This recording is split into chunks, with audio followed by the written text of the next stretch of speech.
Bonjour Lilia Guirous. Bonjour. Vous êtes chroniqueuse, écrivain, vous avez fait de la politique aussi. Aujourd'hui, vous publiez Assimilation, en finir avec ce tabou français aux éditions d'Observatoire. Pourquoi, au fond, vous dites que l'assimilation est une sorte de tabou ? C'est un tabou parce que dès lors qu'on parle d'assimilation, on vous dit vous faites le jeu de l'extrême droite, vous êtes dans une forme de droitisation. Or, c'est parce qu'on ne parle plus de l'assimilation et donc on arrive vers le séparatisme aujourd'hui que l'extrême droite se l'est appropriée. C'était la même histoire, vous savez, avec la laïcité. Vous m'aviez reçu à l'époque pour défendre d'autres ouvrages qui défendaient la laïcité, qui dénonçaient la montée du communautarisme islamique.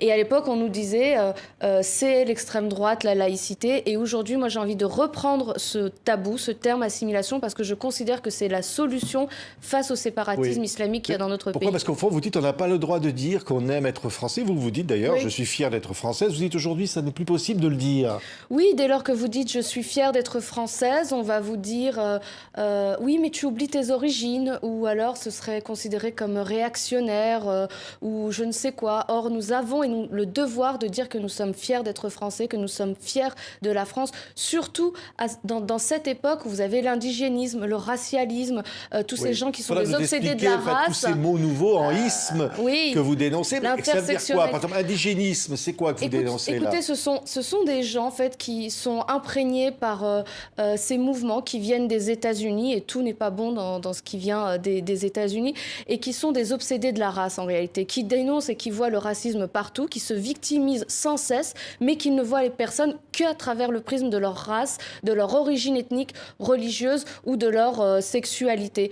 Et ces gens sont dangereux parce qu'au fond, ils haïssent la République, une et indivisible, ils haïssent la France, veulent déboulonner les statuts, sont les tenants de la cancel culture, tout ce mouvement woke. Et moi, je dis qu'il faut au contraire se redresser, aimer la France, arrêter avec ce France bashing, parce que la France est un pays formidable, d'une extrême générosité, et qu'il est temps de refaire des Français de cœur, de gens qui sont souvent français que par les papiers et le hasard de la géographie. Donc l'assimilation, c'est la solution aujourd'hui pour refaire des Français de cœur. Oui, racialisme, voire même, vous dites séparatisme, tout ça est lié, en fait, en quelque sorte, selon vous ? Je pense, oui, parce que ce sont des mouvements intellectuels, je mets de grosses guillemets, parce que ils poussent les personnes à se voir qu'à travers le prisme de leur particularisme.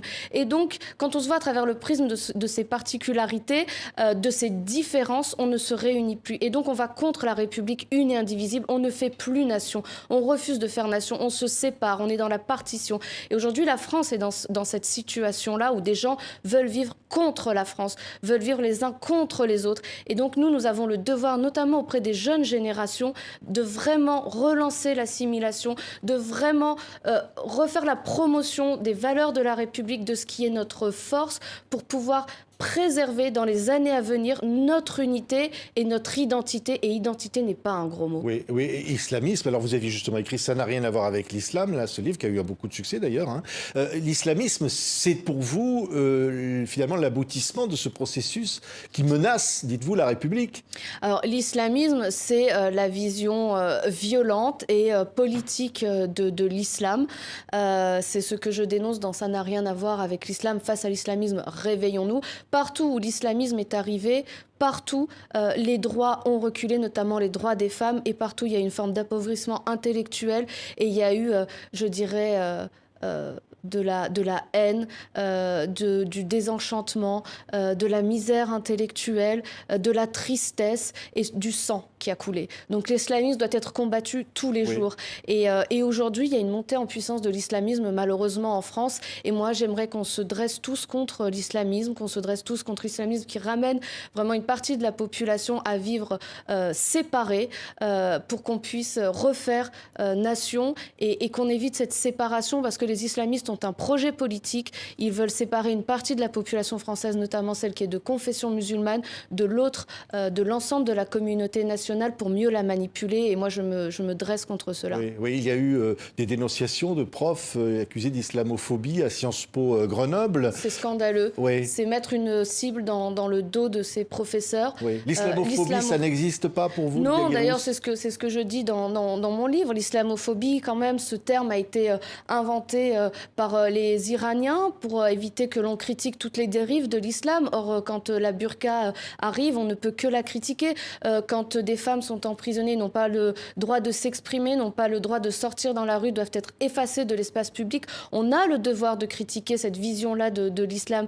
Et l'islamophobie, c'est une forme de censure moderne. D'ailleurs, regardez qui envoie ces procès en islamophobie. Ce sont toujours des associations communautaristes, ce sont toujours des gens qui sont tenants de l'indigénisme, du racialisme, du communautarisme, ou voire qui œuvrent pour l'islam politique. Donc vraiment, faisons attention à cela et ne tombons pas dans le piège des islamistes. Oui. L'islamophobie, c'est un leurre. Il y a du racisme qui existe, mais l'islamophobie, c'est une censure et c'est devenu une cible dans le dos des personnes qui sont accusées d'islamophobie. Oui. Attention. Il y a des partis accusés d'islamo-gauchisme, je pense par exemple à la France Insoumise. Oui. Ça, c'est pour vous, ce sont des attaques que vous comprenez ou pas ?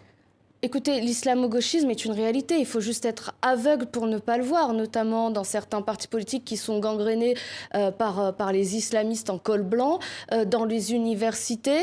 D'ailleurs, si à Sciences Po Grenoble, vous avez des étudiants qui ont traité d'islamophobes des professeurs qui n'étaient que des professeurs universalistes, qui voulaient faire travailler leurs élèves sur leur esprit critique, leur ouvrir l'esprit, eh bien, c'est parce qu'il y a cet islamo-gauchisme qui gangrène l'esprit des plus jeunes, qui gangrènent aussi les partis. La France Insoumise s'est quand même rendue à une manifestation organisée par le CCIF, cet organisme qui a été dissous par Gérald Darmanin, et je salue sa mesure, dans laquelle on criait Allah Akbar à quelques rues de l'ancien siège de Charlie Hebdo, où avaient été assassinés les journalistes de Charlie Hebdo.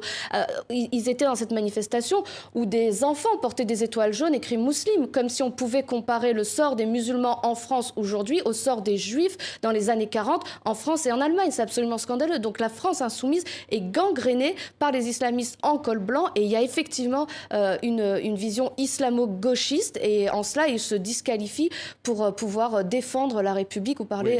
Alors, vos solutions dans ce livre, Assimilation, en finir avec ce tabou français aux éditions de l'Observatoire, vous dites carrément qu'il faudrait mettre des uniformes à l'école, vous dites qu'il faut absolument avoir le courage d'interdire le voile dans l'espace public. En fait, vous faites des propositions. Je fais en sorte de toujours faire des propositions dans mon livre, c'est aussi ça mon rôle d'essayiste. J'ouvre des débats, je mets le doigt sur les sujets qui me semblent les plus importants et qui sont parfois tabous, d'où le titre du livre, parce que j'estime qu'il faut crever parfois l'abcès pour faire avancer la société vers un chemin de vérité. Et effectivement, je suis favorable à l'école, à l'uniforme du savoir, mais aussi l'uniforme de l'égalité. Je pense qu'on pourra quand même protéger davantage les élèves, mettre une forme de hiérarchie. Je suis pour une école de l'exigence, une école du savoir, une école où on respecte les professeurs, une école où les parents ne s'immiscent pas dans tout. Je suis également, je dis dans le livre qu'en effet, la multiplication des voiles dans l'espace public, qu'est-ce que c'est si ce n'est l'échec de l'intégration, si ce n'est le symbole de l'islam politique qui progresse. Donc effectivement, à un moment, on devra peut-être en arriver à l'interdire dans l'espace public, même si je suis très consciente des difficultés que cela... Oui, on a vu les difficultés dans la loi contre le séparatisme, évidemment, à distinguer les religions entre elles, etc. Et je regrette, moi, une chose. Vous savez, il y a 15 ans, on ne voyait pas de petites filles de 5-6 ans voilées. Aujourd'hui, on en voit. Et je regrette que dans la loi sur le séparatisme, on n'ait pas fait... on n'est pas voté en faveur de l'interdiction de la production, de la commercialisation et du port du voile pour les petites filles. Et d'ailleurs, quand des enfants... Parce que ce n'était pas une loi contre l'islam, c'est ce que le gouvernement a dit. C'est pas une loi contre les religions, c'est une loi pour se protéger contre le séparatisme et tous les discours séparatistes. Mais vous savez, aujourd'hui, il y a des enfants qui sont élevés dans la haine de la France et le rejet de la République et de notre mode de vie et de notre identité. Ces enfants-là, à un moment, il faut que la République puisse les protéger parce qu'on ne leur donne aucune possibilité d'être et de grandir comme des Français. Et c'est pour ça que dans le livre, je préconise, lorsque l'environnement est radicalisé, quand ces élèves, ces enfants sont élevés dans une haine de la France, eh bien, il faut que la République puisse à un moment les extraire, au moins la semaine, et les mettre dans des internats où on pourra contrecarrer ces discours de radicalisation. Et de cette façon, on pourra peut-être les ramener vers le giron républicain et leur permettre d'être dans la communauté nationale. Oui, les attaques contre la police accusées parfois de racisme ou de violence, on l'a vu dans des manifestations. Ça, vous dites, au fond, oui, aussi, il faut, j'allais presque dire, faire le ménage devant sa porte. Mais vous savez, moi, je récuse complètement le terme de violence policière.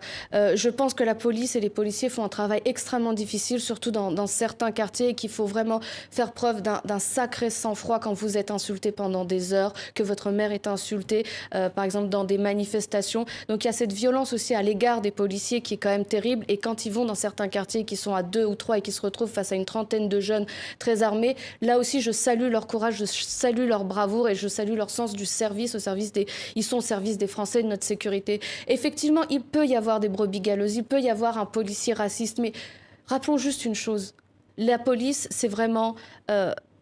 et elle est extrêmement contrôlée. L'IGPN est là, ils font leur travail, et lorsqu'il y en a un qui dérive, eh bien, il est sanctionné. Et je pense qu'on a pu le voir avec les différents épisodes, et je fais une totale confiance à la police et aux services aussi qui sont chargés de contrôler le travail des fonctionnaires de police. La liberté d'expression. Vous dites dans ce livre, vous rappelez des sondages ou des études par des sociologues concernant les jeunes musulmans de France après les attentats contre Charlie Hebdo et l'hypercacher, où presque la moitié ne condamnait pas totalement ces attentats. C'est ce que vous écrivez dans ce livre. Il y a un problème aujourd'hui avec la liberté d'expression. On voit la jeune Mila qui a été harcelée et censurée par et qui est censurée par Twitter. Peut-être vous-même, parfois, vous avez pu être la cible d'attaques. Oui. C'est compliqué tout ça? C'est très compliqué parce qu'en fait, en face, vous avez des organisations qui sont très structurées, très organisées et qui prennent une cible et harcèlent et s'acharnent très violemment contre elle. Mila connaît ça depuis des mois maintenant. J'ai connu ça, je connais encore cela. Je pense que les plateformes Internet ont quand même leur responsabilité parce qu'elles manquent de réactivité. Je suis scandalisée quand c'est le compte de Mila qui est fermé et pas le compte de ceux qui la harcèlent et qui la menacent de mort. Là, je suis vraiment scandalisée et j'ai pu connaître cela. Ce qui m'a inquiétée et ce qui est aussi à l'origine de cet ouvrage Assimilation, finir avec ce tabou français qui est dans la continuité de ça n'a rien à voir avec l'islam face à l'islamisme, réveillez-vous, c'est qu'il y a eu ces études sur la jeunesse. Alors, on a eu l'étude de l'Institut Montaigne qui disait qu'à peu près 27% des jeunes de confession musulmane préféraient les lois de la charia aux lois de la République. Quelques années après, on a une autre étude avec le comité de laïcité et République qui démontre que c'est pire encore, qu'il y en a encore plus qui rejettent les lois de la République, qui ne comprennent même pas ce que sont les valeurs de la République, la laïcité, voire qui sont en rupture complète. Et donc j'ai une inquiétude absolue quant au devenir de cette génération-là. Oui, peut-être parce que c'est une génération abandonnée par la France, peut-être non, aussi. Je ne crois pas, je ne trouve pas, non, il n'y a pas ces excuses. En réalité, c'est une génération qui est élevée par des parents qui sont gangrénés par l'islam politique et par des discours victimaires. Et à un moment, il faut arrêter avec les discours victimaires. Je pense qu'il n'y a pas plus heureux qu'un musulman en France. C'est un pays de liberté, c'est un pays d'une extrême générosité. Je ne connais pas d'autres pays aussi généreux. Et donc, c'est vraiment pour cette génération-là. Je ne veux pas que cette génération devienne une génération anti-France. Je pense qu'il est urgent de refaire de ces jeunes des Français de cœur et d'âme pour que demain, ils soient dans la communauté nationale. C'est pour ça que je propose en effet les internats, qu'on multiplie les internats. Je propose qu'on refasse une école de la rigueur avec des professeurs qui soient des hussards noirs de la République, que l'uniforme peut être un moyen. Ça peut sembler anecdotique, mais je pense que ça a son importance, l'uniforme. Et les petits élèves en Angleterre sont très heureux et très fiers d'aller à l'école avec leurs uniformes. Et qu'il faut refaire des parcours de citoyenneté républicaine de la maternelle jusqu'au lycée pour vraiment qu'ils intègrent à quel point ils vivent dans un pays formidable et qu'ils soient plus hermétiques aux discours radicaux. Oui, mais vous dites aussi... C'est une vraie reconquête qu'il faut mettre en place. Mais vous dites aussi ceux qui haïssent le plus la France sont ceux qui feraient tout pour ne pas la quitter. Mais il y a cette ambiguïté en même temps. Moi, je voudrais...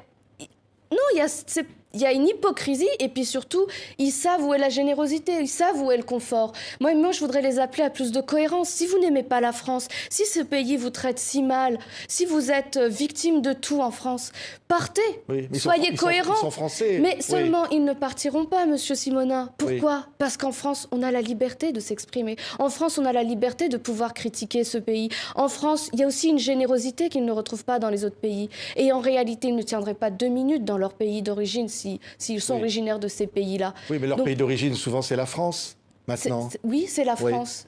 Mais ils ne la quitteront jamais. Vous savez, on peut être originaire de France, on peut avoir pour unique nationalité la France et partir quand ça ne nous plaît pas. Vous avez de nombreuses personnes qui ne sont pas très à l'aise en France aujourd'hui et qui l'ont quitté pour les États-Unis, pour aller vivre en Chine, pour vivre dans un endroit qui leur plaît. Alors, s'ils veulent les lois de la charia, qu'ils partent dans des pays qui ont la charia. S'ils n'aiment pas la France, considèrent qu'on est victime en France, qu'ils aillent ailleurs. C'était le discours mais qui nous laissent du vivre Front dans une National, France quand il qui s'appelait le Front ressemble à la National. France. La France, tu l'aimes ou tu la quittes. C'était le slogan du Front National. Ah, mais je ne sais pas si c'était le slogan du Front National ou pas, mais une chose est certaine, c'est qu'on ne peut pas continuer dans la déconstruction de la France et on ne peut pas continuer comme ça éternellement à être, je dirais, dans un France et un République bashing. Aujourd'hui, je trouve qu'on met trop de cibles dans le dos de certaines personnes. Je trouve qu'on maltraite trop Marianne. Et je trouve qu'il est temps de redresser la France. Qu'importe ses origines, la France et être français, ce n'est pas une question d'ADN, ce n'est pas une question de croyance, de religion. C'est vraiment adhérer à un projet, à un idéal. Et aujourd'hui, si ces personnes n'aiment pas la France, je les invite à partir. Et je me fiche complètement que le Front National ait pu le dire il y a 30 ans, il y a 5 ans. Voilà. Je n'ai pas de tabou, je n'ai pas de totem, je n'ai qu'une ligne de conduite, l'amour de la France et le courage.